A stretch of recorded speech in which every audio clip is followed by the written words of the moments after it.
ఇంకెవరా next. నమస్కారం అండి. పాటలు రాయడం అన్నా పాడడం అన్నా నాకు చింతకాయ తొక్కతను పెట్టిన విద్య. అట్లనా అమ్మా? ఏం పాట రాసావమ్మా? ఇక ఇంటి అన్నా సారు.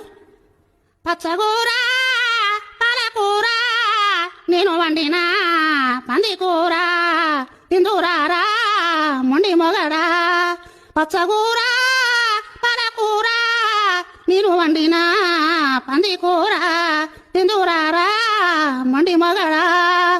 ఆకుల కూర కప్పల పులుసు కాడల కోయి ఓ పెరివిడి.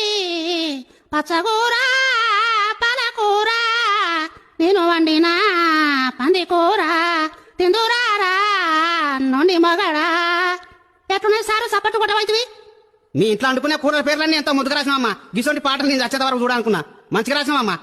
ఇక ఆ పాటకు 25,000 ఇస్తా అంటివి కదా, ఇంకా పైసలు ఇస్తే నేను పోతాను. ఆ పోరగాన్ని ఎడతారు కావచ్చు, ఇంట్లో ఏం కూర లేకుండే. ఏంటి పైసలా? ఏ పోమ్మా పో, పైసలు గిసలేవు. కాకుల కూర కపాల పులుసు గిసొంటి పాట రాతావమ్మా. ఎన్నాడు బా బయటినాడు. నెక్స్ట్ ఇంకే